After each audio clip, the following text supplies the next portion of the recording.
Hello, this is Treasure Island by Robert Louis Stevenson, continued.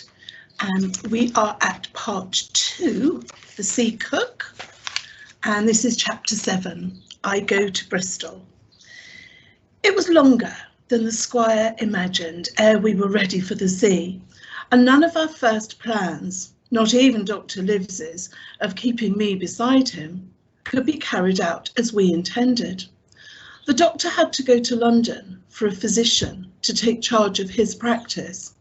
The squire was hard at work in Bristol, and I lived at the Hall under the charge of old Redruth, the gamekeeper, almost a prisoner, but full of sea dreams and the most charming anticipations of strange islands and adventures. I brooded by the hour together over the map, all the details of which I remembered. Sitting by the fire in the housekeeper's room, I approached that island in my fancy from every possible direction. I explored every acre of its surface. I climbed 1,000 times to that tall hill they call the Spyglass, and from the top enjoyed the most wonderful and changing prospects. Sometimes the isle was thick with savages with whom we fought, sometimes full of dangerous animals that hunted us. But in all my fancies, nothing occurred to me so strange and tragic as our actual adventures. So the weeks passed on till one fine day there came a letter addressed to Dr. Livesey with this addition: to be opened in the case of his absence by Tom Redruth or young Hawkins.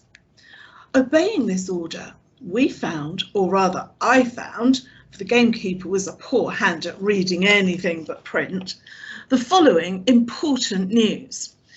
It was from the Old Anchor Inn, Bristol, on the 1st of March in the 1700s. Dear Livesey, as I do not know whether you are at the Hall or still in London, I send this in double to both places. The ship is bought and fitted. She lies at anchor, ready for the sea. You never imagined a sweeter schooner. A child might sail her. 200 tons. Name, Hispaniola. I got her through my old friend, Blandly, who has proved himself throughout the most surprising trump. The admirable fellow literally slaved in my interest, and so I may say did everyone in Bristol, as soon as they got wind of the port we sailed for. Treasure, I mean. Redruth, said I, interrupting the letter, Dr. Livesey will not like that. The squire has been talking after all. Well, who's a better right, growled the gamekeeper. A pretty rum go if Squire ain't to talk for Dr. Livesey, I should think. At that I gave up all attempt at commentary and read straight on. Blandly himself found the Hispaniola, and by the most admirable management, got her for the merest trifle. There is a class of men in Bristol monstrously prejudiced against Blandly. They go to the length of declaring that this honest creature would do anything for money, that the Hispaniola belonged to him, and that he sold to me absurdly high, the most transparent calumnies. None of them dare, however, to deny the merits of the ship. So far, there was not a hitch. The work people, to be sure, riggers and whatnot, were most annoyingly slow, but time cured that. It was the crew that troubled me. I wished a round score of men, in case of natives, buccaneers, or the odious French, and I had the worry of the deuce itself to find so much as half a dozen. Still, the most remarkable stroke of fortune brought me the very man that I required. I was standing on the dock when, by the merest accident, I fell in talk with him. I found he was an old sailor, kept a public house, knew all the seafaring men in Bristol, had lost his health ashore, and wanted a good berth as cook to get to sea again. He had hobbled down there that morning, he said, to get a smell of the salt. I was monstrously touched.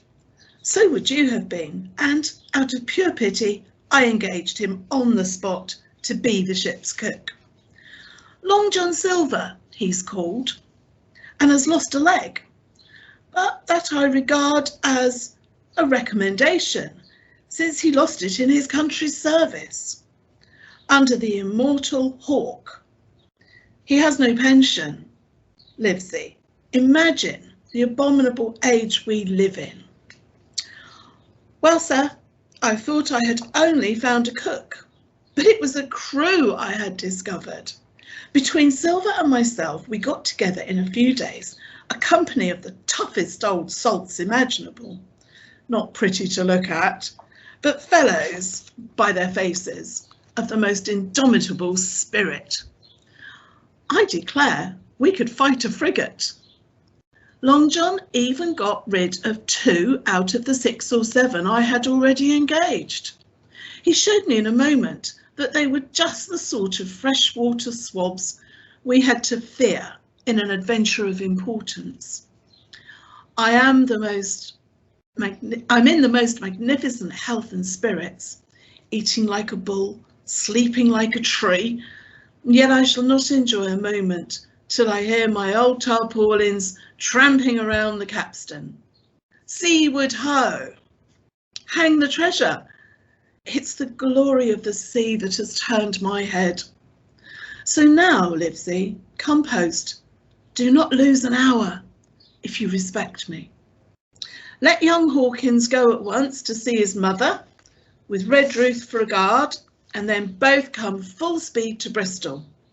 From John Trelawney. Postscript, that's PS.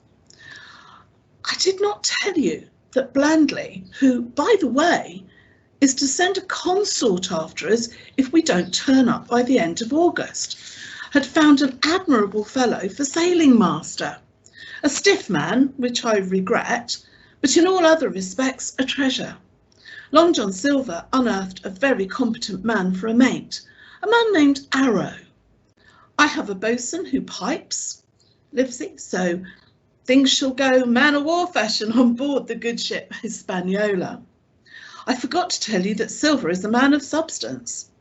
I know of my own knowledge that he has a banker's account, which has never been overdrawn.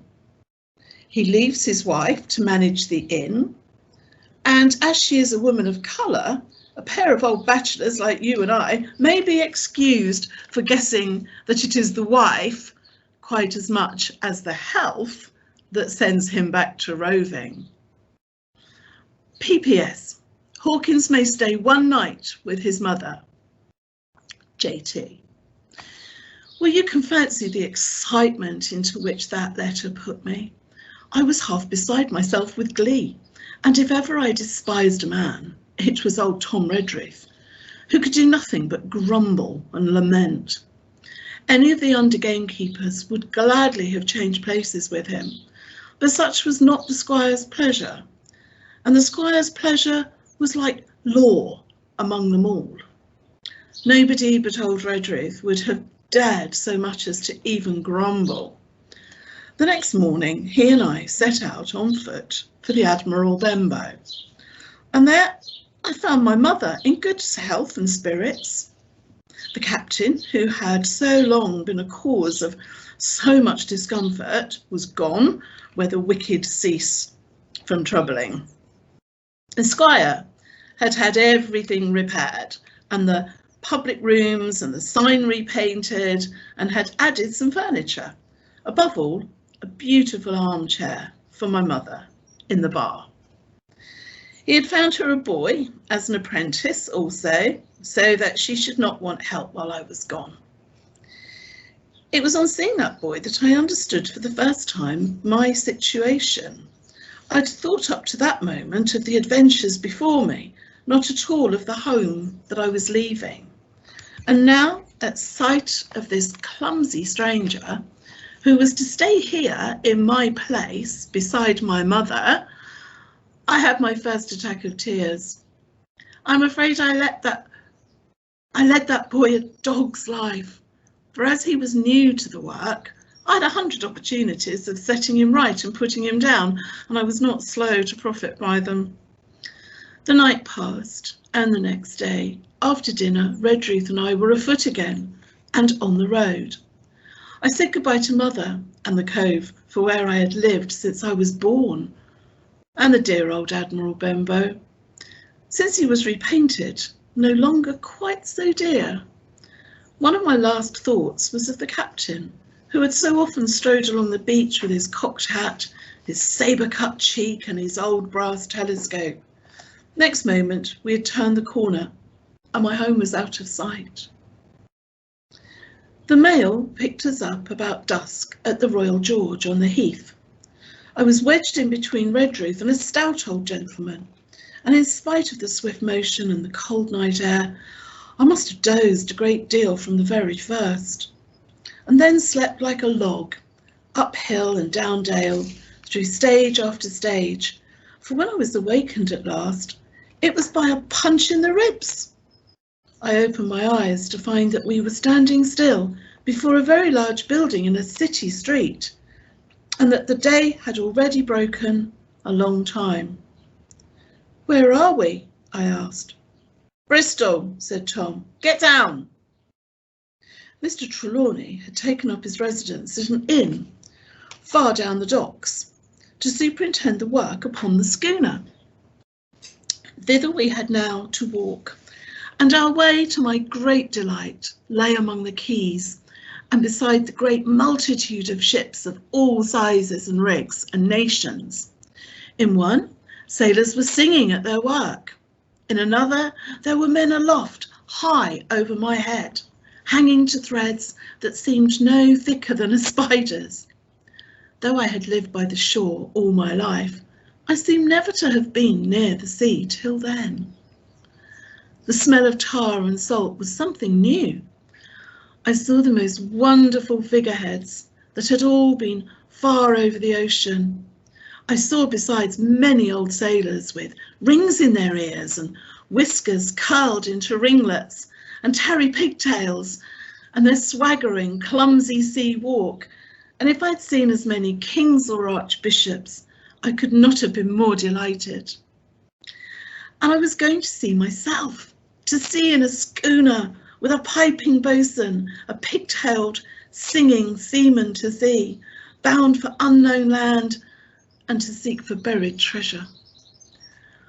While I was still in this delightful dream, we came suddenly in front of a large inn and met Squire Trelawney, all dressed out like a sea officer in stout blue cloth, coming out of the door with a smile on his face and a capital imitation of a sailor's walk. "Here you are," he cried, "and the doctor came last night from London. Bravo! The ship's company complete." "Oh, sir," cried I, "when do we sail?" "Sail," he said. "We sail tomorrow." Chapter 8. At the Sign of the Spyglass. When I had done breakfasting, the squire gave me a note addressed to Long John Silver, at the Sign of the Spyglass, and told me I should easily find the place by following the line of the docks and keeping a bright lookout for a little tavern with a large brass telescope for a sign. I set off, overjoyed at this opportunity to see more ships. And seamen, and picked my way among a great crowd of people and carts, bales, for the dock was now at its busiest, until I found the tavern in question. It was a bright enough little place of entertainment.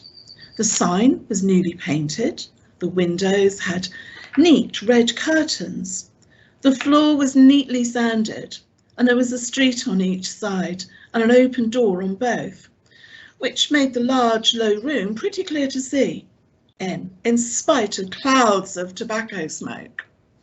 The customers were mostly seafaring men, and they talked so loudly that I hung at the door, almost afraid to enter. As I was waiting, a man came out of a side room, and at a glance I was sure he must be Long John. His left leg was cut off, close by the hip, and under the left shoulder he carried a crutch, which he managed with wonderful dexterity, hopping about on it like a bird. He was very tall and strong, with a face as big as a ham, plain and pale, but intelligent and smiling. Indeed, he seemed in the most cheerful spirits, whistling as he moved about among the tables, with a merry word or a slap on the shoulder for the more favoured of his guests. Now, to tell you the truth, from the very first mention of Long John in Squire Trelawney's letter, I had taken a fear in my mind that he might prove to be the very one-legged sailor whom I had watched for so long at the old Benbow. But one look at the man before me was enough. I had seen the captain and Black Dog and the blind man Pew, and I thought I knew what a buccaneer was like. A very different creature, according to me, from this clean and pleasant-tempered landlord.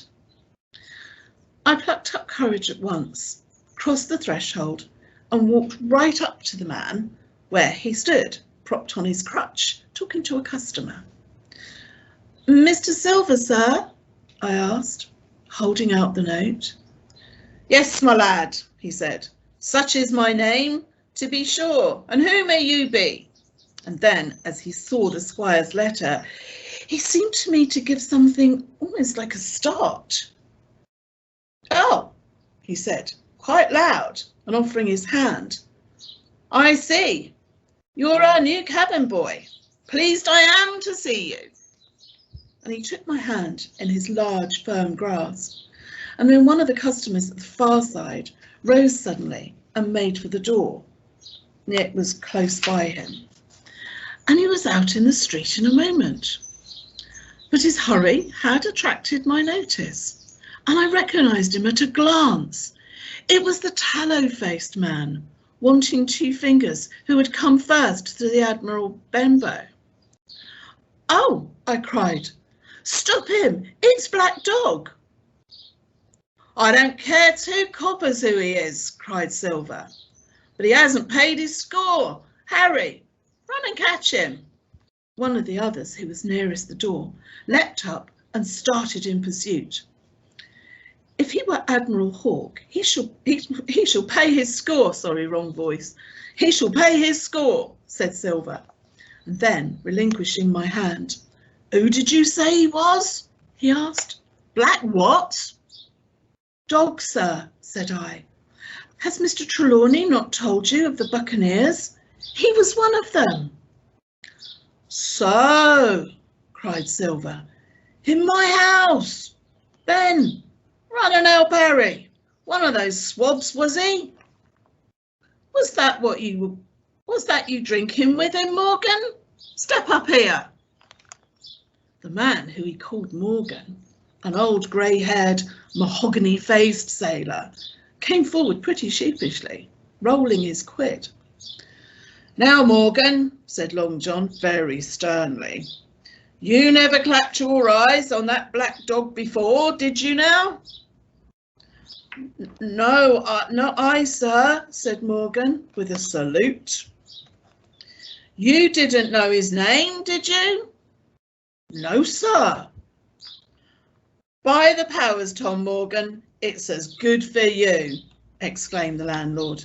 "If you'd been mixed up with the like of that, you would never have put another foot in my house. You may lay to that." "And what was he saying to you?" I don't rightly know, sir," answered Morgan. "Do you call that a head on your shoulders or a blessed dead eye?" cried Long John. "Don't rightly know, don't you? Perhaps you don't happen to rightly know who you was speaking to, perhaps. Come now, what was he jawing? Voyages, captains, ships? Pipe up. What was it?" "We was a-talking of keel hauling," answered Morgan. Keel-hauling, was you? And a mighty suitable thing too. And you may lay to that. Get back to your place for a lubber, Tom.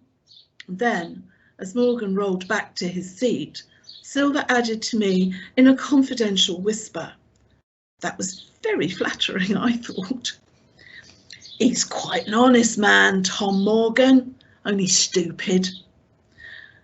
And now, he ran on again aloud, let's see, Black Dog, no, don't know the name, not I.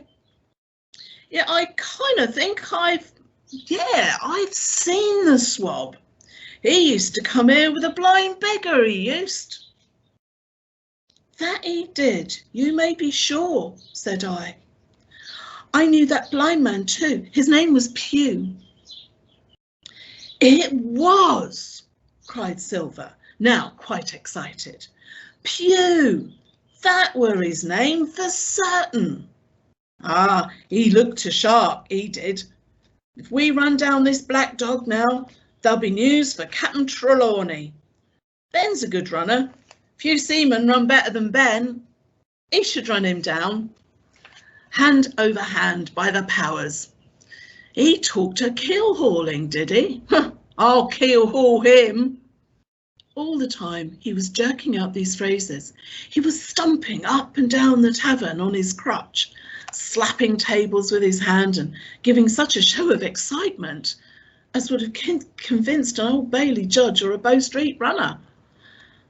My suspicions had been thoroughly reawakened on finding Black Dog at the spyglass, and I watched the cook narrowly. But he was too deep and too ready and too clever for me, and by the time the two men had come back out of breath and confessed that they had lost the track in a crowd and been scolded like thieves, I would have gone bail for the innocence of Long John Silver. See here now, Hawkins, he said, there's a blessed hard thing on a man like me now, ain't it? There's Captain Trelawney. What's he to think?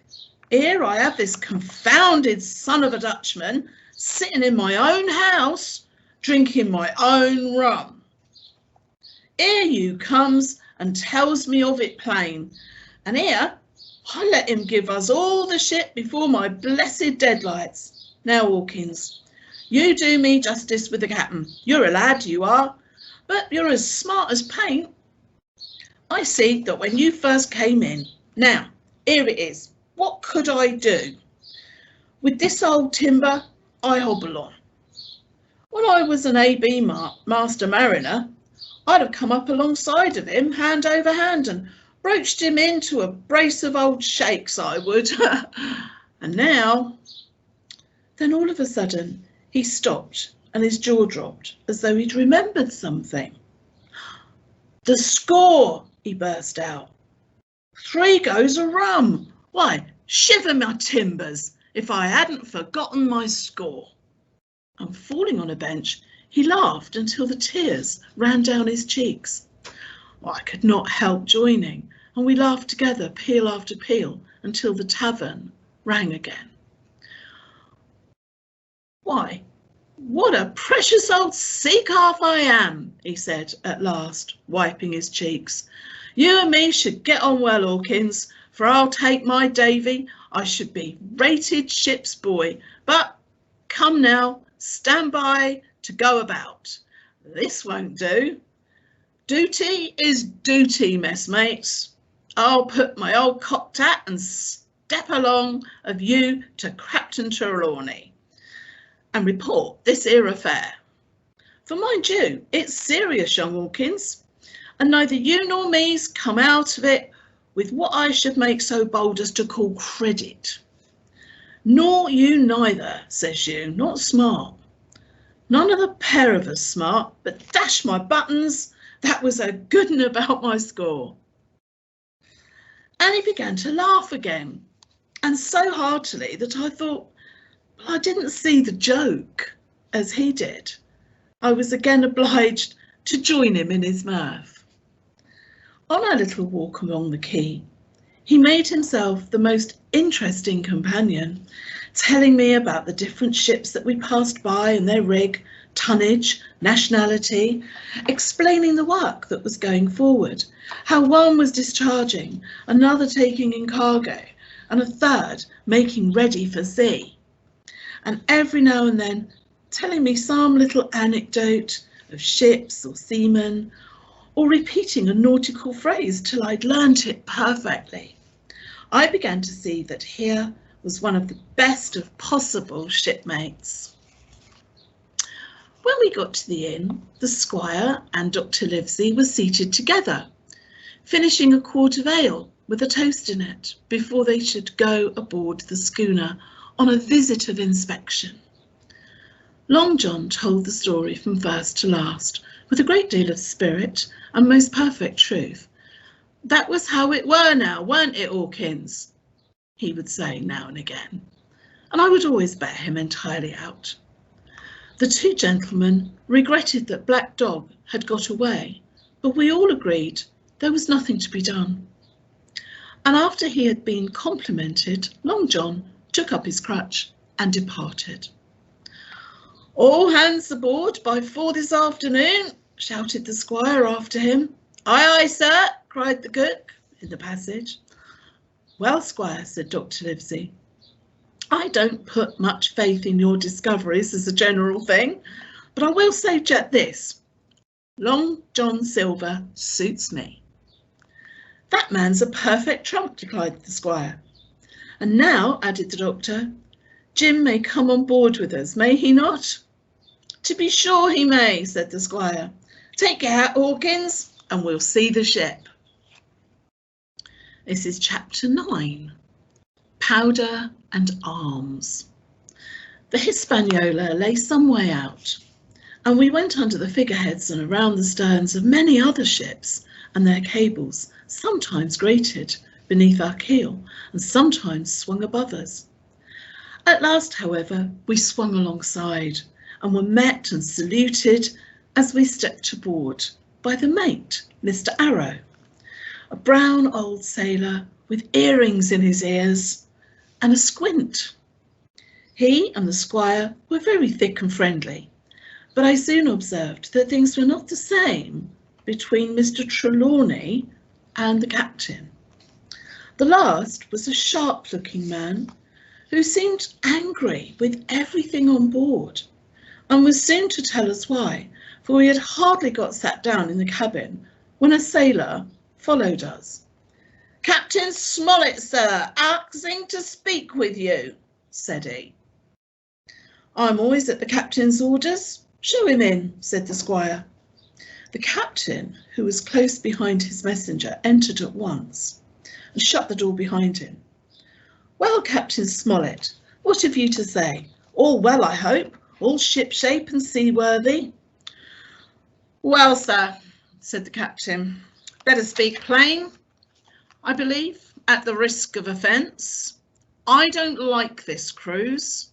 I don't like the men, and I don't like my officer. That's short and sweet." "Perhaps, sir, you don't like the ship?" inquired the squire, very angry, as I could see. "Well, I can't speak as to that, sir, not having seen her tried," said the captain. "She seems a clever craft, more than I can say." "Possibly, sir, you may not like your employer either," said the squire. But here Dr. Livesey cut in. "Stay a bit," he said, "stay a bit. No use of such questions as that but to produce ill feeling. The captain has said too much or he has said too little, and I'm bound to say that I require an explanation of his words. You don't like, you say, you don't like this cruise. Why not?" "I was engaged, sir, on what we call sealed orders to sail this ship for that gentleman where he should bid me," said the captain. "So far so good, but now I find that every man before the mast knows more than I do. I don't call that fair. Now, do you?" "No," said Dr. Livesey, "I don't." "Next," said the captain, "I learn we are going after treasure. Hear it from my own hands, mind you. Now, treasure is ticklish work. I don't like treasure voyages on any account. And I don't like them above all when they are secret. And when, begging your pardon, Mr. Trelawney, the secret has been told to the parrot.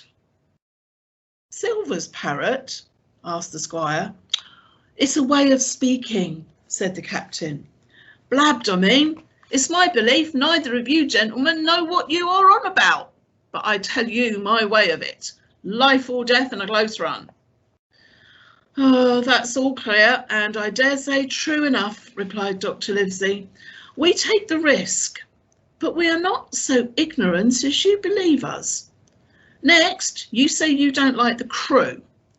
Are they not good seamen? No, I don't like them, sir, returned Captain Smollett. And I think I should have had the choosing of my own hands, if you go to that. Well, perhaps you should, replied the doctor. My friend should, I believe, perhaps have taken you along with him. But the slight, if there be one, was unintentional. And you don't like Mr. Arrow? I don't, sir. I believe he's a good seaman, but he's too free with the crew to be a good officer. A mate should keep himself to himself, shouldn't drink with the men before the mast. Do you mean he drinks? Cried the squire. No, sir, replied the captain, only that he's too familiar. Well, now, and the long and short of it, Captain, asked the doctor, tell us what you want.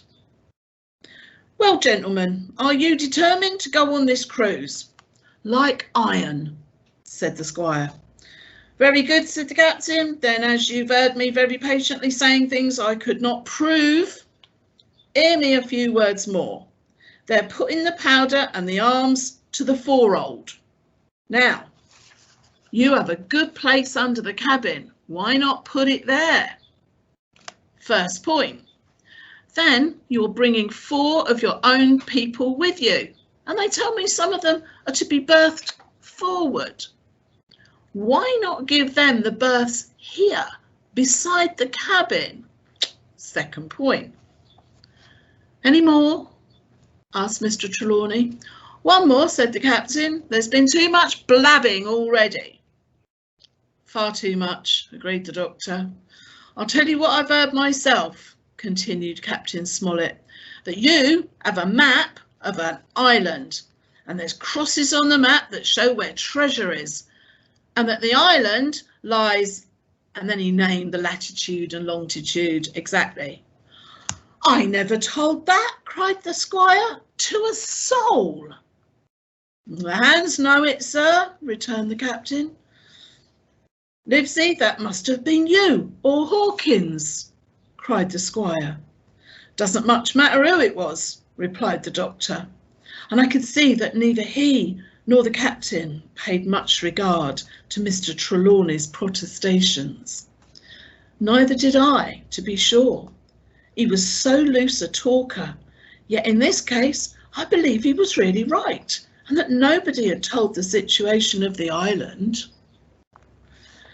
Well, gentlemen, continued the captain, I don't know who has this map, but I make it a point it shall be kept secret even from me and Mr. Arrow. Otherwise, I would ask you to let me resign. I see, said the doctor. You wish us to keep this matter dark and to make a garrison of the stern part of the ship, manned with my friend's own people, and provided with all the arms and powder on board. In other words, you fear a mutiny.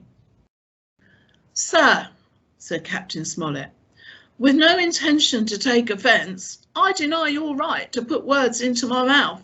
No captain, sir, would be justified in going to sea at all if he had ground enough to say that. As for Mr. Arrow, I believe him thoroughly honest. Some of the men are the same, all may be for what I know. But I am responsible for the ship's safety, and the life of every man jack aboard of her. And I ask you to take certain precautions, or let me resign my berth.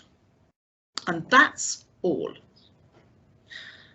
Captain Smollett, began the doctor with a smile, did you ever hear the fable of the Mountain and the Mouse? You'll excuse me, I dare say, but you remind me of that fable. When you came in here, I staked my wig, you meant more than this. Doctor, said the captain, you are smart. When I came in here, I meant to get discharged. I had no thought that Mr. Trelawney would hear a word. No more I would, cried the squire. Has Livesey not been here, I would have seen you to the deuce. As it is, I have heard you. I will do as you desire, but I think the worst of you. That's as you please, sir, said the captain. You'll find I do my duty. And with that, he took his leave. Trelawney, said the doctor, contrary to all my notions, I believe you have managed to get 2 honest men on board with you. That man and John Silver. Silver, if you like, cried the squire, but as for that intolerable humbug, I declare I think his conduct unmanly, unsailorly, downright un-English. Well, said the doctor, we shall see. When we came on deck, the men had begun already to take out the arms and powder, yo-ho-hoing at their work, while the captain and Mr. Arrow stood by superintending. The new arrangement was quite to my liking.